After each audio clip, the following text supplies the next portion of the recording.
While Donald Trump was standing at a podium in Miami cracking jokes about renaming the Strait of Hormuz after himself, while he was basking in applause from financiers and workshopping nicknames for international waterways like a man with absolutely nothing urgent on his schedule, ballistic missiles were arcing through the night sky over Israel. Not from Iran, from Yemen. The Houthis have officially entered this war. And with that single volley of missiles cutting through the darkness over Tel Aviv, the entire architecture of this conflict fractured into something far more dangerous than anyone in Washington appears to have gamed out. I need you to understand what just happened because the implications are not theoretical, they're immediate, and they affect every single person watching this. Two straits, two choke points, one already controlled by Iran, already being operated like a toll booth for global shipping. The other now actively threatened by Iran's most battle-hardened, most combat-tested proxy force. Between those two narrow corridors of water, the Strait of Hormuz on one end and the Bab el-Mandeb on the other, flows roughly one-third of all the oil traded on planet Earth every single day.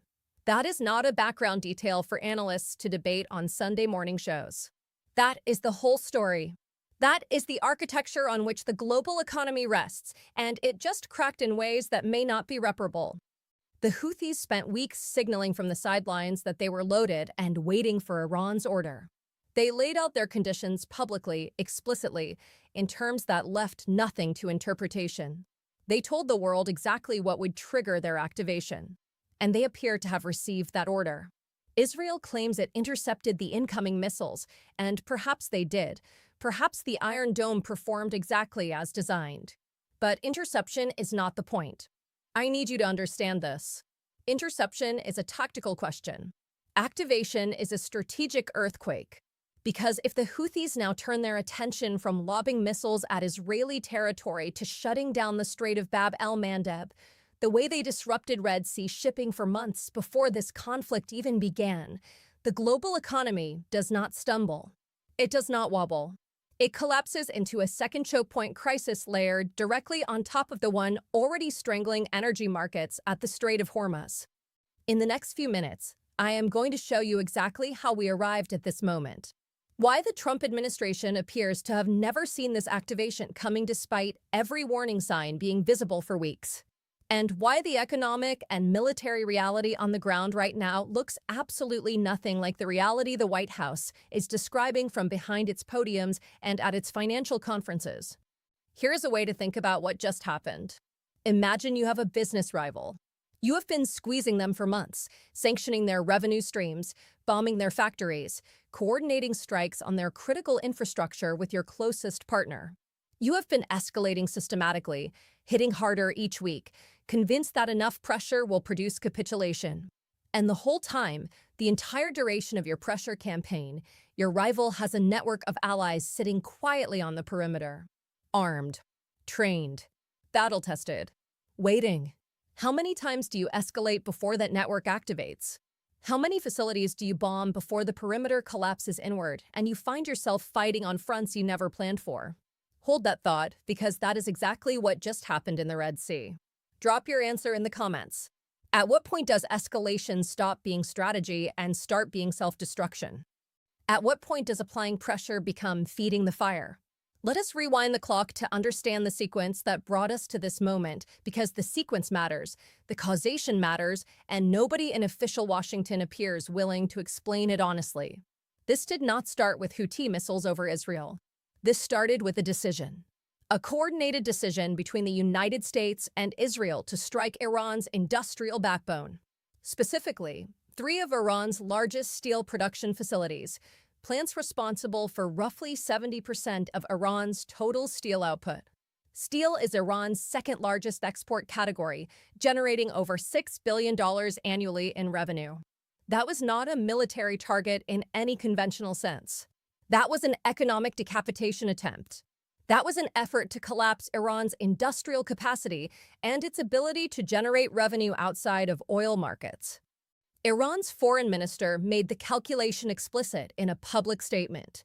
He posted that Israel, acting in coordination with the United States, had struck 2 of Iran's largest steel factories, a major power plant, and a civilian nuclear site, along with other critical infrastructure.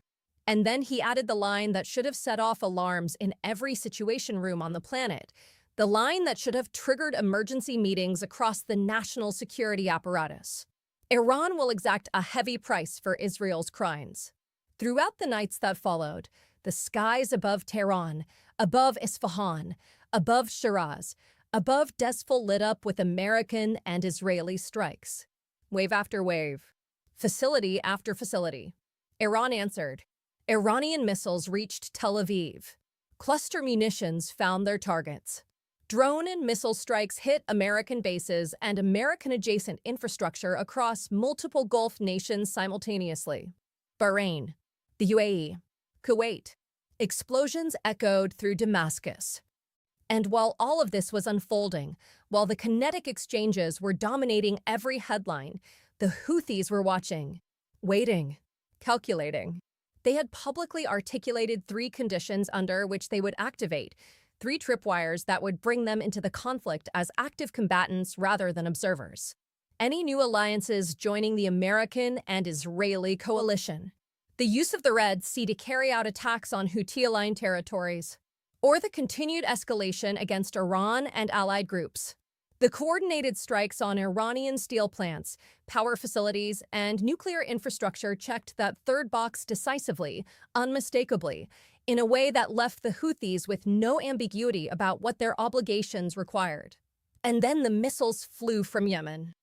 Let me show you 3 receipts, 3 moves that have occurred in the last 72 hours that tell you exactly where this conflict is heading and why nobody in the administration appears to have a plan for what comes next. Receipt number 1. The Houthi activation itself. The Houthis did not fire randomly. They did not lash out in an emotional response to regional tensions. They waited for a specific geopolitical trigger, a trigger they had publicly identified in advance, and they moved on it with operational precision. This is the first time the Houthis have officially entered this conflict as active combatants, shifting from declared readiness and rhetorical support to kinetic operations. And here is what makes this development so extraordinarily dangerous. The Houthis already definitively proved, during the Red Sea shipping disruptions that preceded this conflict, that they possess the capability to effectively shut down one of the most critical commercial waterways on the planet. They did it for months. They made the Red Sea functionally impassable for commercial vessels unwilling to accept the risk. The Strait of Bab el-Mandeb is not some obscure geographic footnote that only shipping analysts care about. It is the southern gate to the Suez Canal. It is the corridor through which Europe's energy imports transit. If the Houthis decide to blockade that strait the way they disrupted Red Sea shipping before, if they convert the capability they have already demonstrated into a sustained chokepoint operation, you are looking at a second chokepoint crisis layered directly on top of the Hormuz shutdown. 2 chokepoints. 1 war. Nobody in Washington gamed this out at this speed. Nobody appears to have a response framework ready. Receipt number 2. The Riyadh strike and the casualty numbers they do not want you to see.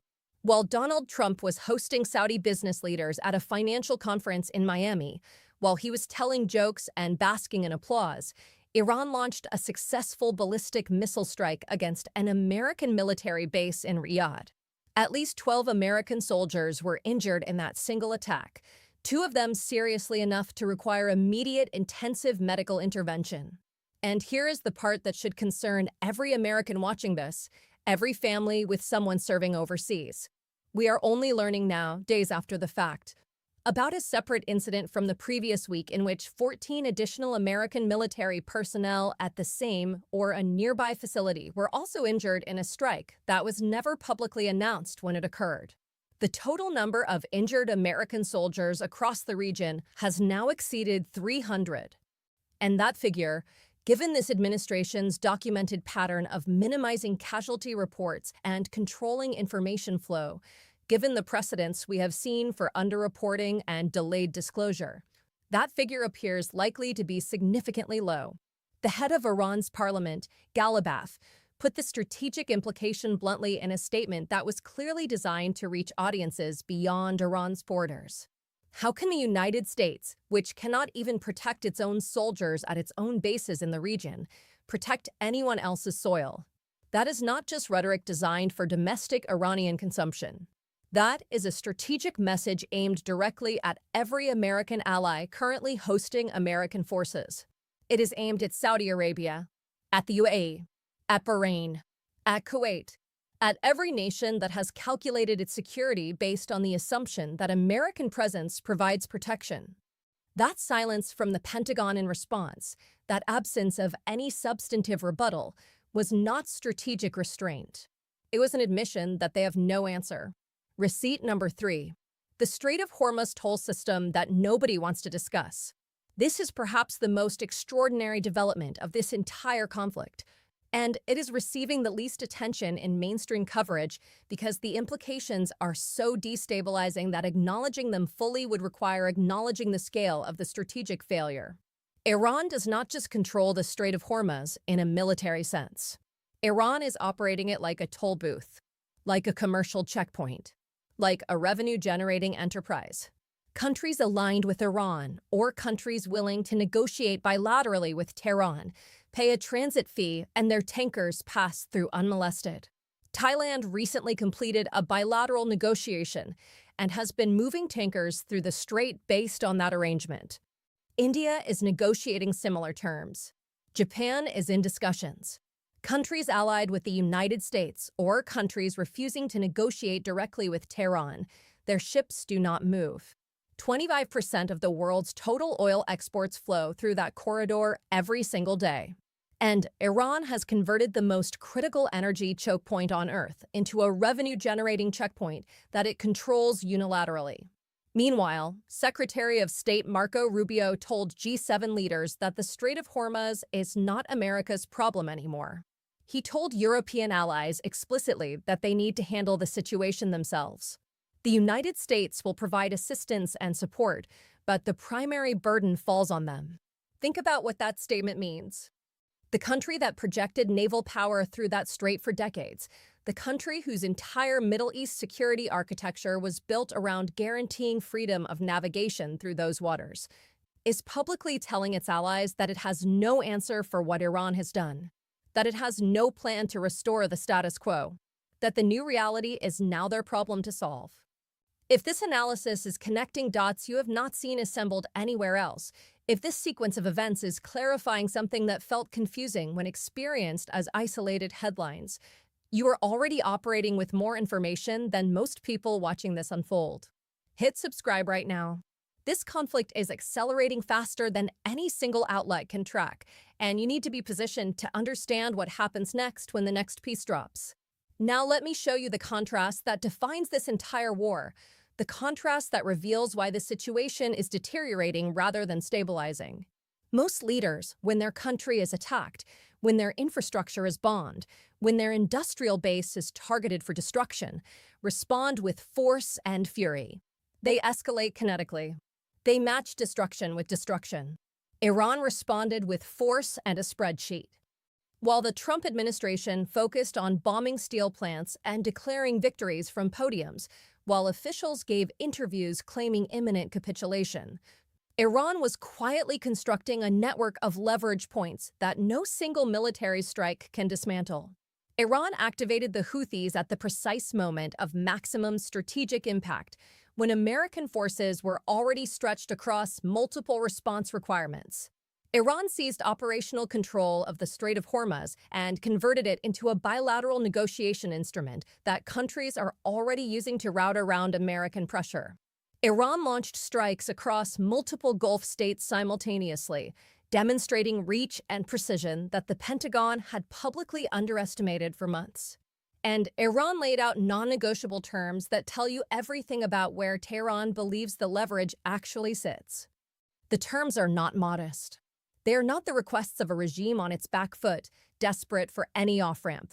They are retention of the entire ballistic missile program, no restrictions on Shahid drone production, preservation of the right to enrich uranium to any level Iran chooses, Full financial reparations for all war damages assessed by Iranian accountants, security guarantees not just for Iran, but for all allied groups, including the Houthis and Hezbollah, removal of American military bases from the entire region, and a formal public apology from the United States for the strikes that have already occurred. Those are not the demands of a beaten adversary. Those are the terms of a power that believes time is on its side and that it holds the leverage to wait. And what is the Trump administration doing while this strategic architecture is being constructed? Donald Trump has been caught multiple times claiming productive conversations with Iranian leadership that Iran publicly, explicitly denies are taking place. He manipulated markets at the beginning of last week with talk of imminent deals. He did it again midweek. By Friday, the markets had gone numb to his statements because traders realized the words meant nothing. You cannot jawbone your way out of a $114 barrel of oil. You cannot tweet your way to freedom of navigation. While American soldiers are being injured across the region, while the Dow and the S&P and the Nasdaq are in correction territory, while American families are struggling to afford gasoline, Donald Trump is ripping apart the historic White House West Walkway to build golden archways. He is hosting financial conferences while the base in the host country is getting hit by missiles. He is calling the Strait of Hormuz the Strait of Trump as though renaming the waterway changes who controls it. He is attacking NATO solidarity while simultaneously telling European allies to solve the Strait crisis on their own without American leadership. You do not fight a multi-front war with ego and construction projects. You need a strategy. You need a theory of victory. You need an understanding of your adversary's decision-making calculus. And there appears to be no strategy. There appears to be no theory. There appears to be nothing but podiums and press conferences and lies about phone calls that never happened. So, what does this actually mean for your life, for your family, for your economic future? Let me make this concrete. Oil is at $114 per barrel and climbing with every headline. The S&P 500 is at a 232-day low and still falling. 10-year Treasury yields are surging to 4.4%, which means borrowing costs across the entire economy are rising. Mortgage rates are heading toward record highs, pricing families out of homes they could have afforded 6 months ago. Inflation is accelerating because energy costs feed into everything, every product that needs to be transported, every factory that needs to be heated, every service that depends on people driving to work. Gasoline is becoming unaffordable for working families who have no alternative. Billions are being spent daily on military operations while trillions have been erased from retirement accounts and investment portfolios.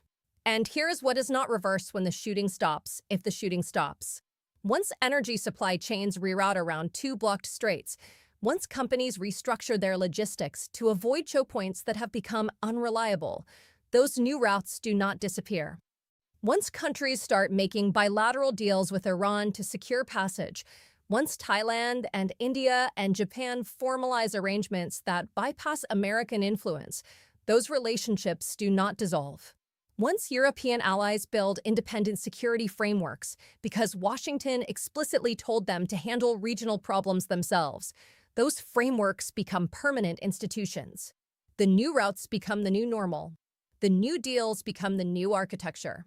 The new alliances become the new reality. And the old order, the one where American naval power guaranteed freedom of navigation and American diplomatic influence shaped energy markets, that order does not reassemble just because someone eventually signs a ceasefire. Where does this trajectory lead? 3 realistic scenarios, and none of them restore the world that existed a week ago. Scenario 1. Manage de-escalation through intermediaries. Back channels that actually exist, unlike the ones the president invents, produce some kind of framework. Iran gets some of its demands met, probably on sanctions relief and security guarantees for allied groups. The United States gets a face-saving off-ramp that can be sold domestically as a victory. The Houthis stand down and return to their previous posture. The Strait of Hormuz reopens under some kind of international arrangement that acknowledges Iranian equities while restoring commercial traffic. Markets stabilize partially as the immediate crisis recedes. But even in this best-case scenario, the structural changes remain locked in place. Iran's leverage has been demonstrated to the world. The Houthi capability is proven and can be reactivated at any moment. The bilateral toll arrangements do not unwind. The old architecture is permanently altered, even if the shooting stops tonight. Scenario 2. Regional realignment accelerates. Other middle powers follow Thailand's lead and conclude that bilateral deals with Iran are the pragmatic path forward. Gulf states hedge more aggressively than ever between Washington, Beijing, and Moscow. European allies accelerate independent defense frameworks and energy procurement strategies that do not depend on American guarantees. A network of new relationships forms around the straits, around energy security, around the recognition that American reliability has limits. And the United States is no longer the unquestioned center of the system. Still powerful, still present, still capable of projecting force, but no longer the axis around which everything turns. One option among several rather than the indispensable nation. Scenario 3. The escalation spiral that nobody wants to name. The Houthis, having activated successfully, decide to press their advantage and shut down Bab el-Mandeb entirely. Two choke points close simultaneously for the first time in modern history. Oil surges past $150 per barrel within days. The administration, facing domestic pressure and collapsing approval, authorizes ground operations. Marine expeditionary units move on Karg Island. The 82nd Airborne deploys to staging positions. The USS Harry S. Truman, the USS Boxer, the USS George H.W. Bush carrier group converge on the region. Iran responds with everything it has across every front. Casualties mount exponentially. Markets crater. NATO fractures under the strain of competing national interests. This is the scenario that nobody in an official position wants to name out loud. But the current trajectory, with no credible diplomacy and no visible off-ramp, points directly toward it. Here is what I know for certain, regardless of which scenario materializes. This conflict will never return to where it was 7 days ago. That world is gone. Even if every missile stops tonight, even if every combatant stands down tomorrow, the lessons have been learned at the institutional level, and they will not be unlearned. Iran learned that it can seize control of the strait and convert it into a toll collection operation while the world's most powerful military watches. The Houthis learned that they can activate, that they can launch against Israel, that they can threaten the second choke point, and that no consequences follow fast enough to matter. Gulf states learned that the United States will explicitly tell them to handle critical regional security challenges themselves. European allies learned that NATO solidarity has limits, that Article 5 comes with asterisks, that decades of partnership can be dismissed at a financial conference. American service members learned that they can be injured in strikes that are never announced, that their sacrifices can be minimized and hidden from public view. And the American public learned that a war they were told would be quick and decisive is none of those things. Iran did not start this escalation. The coordinated strikes on steel plants, power facilities, and nuclear infrastructure started it. The decision to attempt economic decapitation of a regional power started it. But Iran appears to be remarkably effective at converting escalation into leverage, at transforming pressure into positioning, at using every strike against it to strengthen its hand rather than weaken it. And that is the most dangerous dynamic in geopolitics. When the side-absorbing strikes get stronger with every hit, when the pressure campaign makes the adversary more capable rather than less, you are not winning a war. You are feeding one. So let me leave you with these questions. Did Iran outmaneuver the most powerful military on Earth? Or did Washington do that to itself? Are the Houthis a new front in this war, or the front that ends it, the front that makes the whole enterprise unsustainable? And is there anyone in the White House who has a plan that does not begin and end with a podium, a lie about a phone call, and a nickname for a waterway? Drop your answers in the comments. I read every single one of them. Subscribe right now because the next chapter, whether it is Bab el-Mandeb closing entirely, another strike on a U.S. base, the futures market open on Sunday night, the next casualty report they try to hide, is coming faster than anyone wants to admit. This story is not slowing down. Do not look away. This content is commentary and analysis for informational purposes only. It does not constitute financial, legal, or geopolitical advice. Consult qualified professionals before making any decisions based on the topics discussed.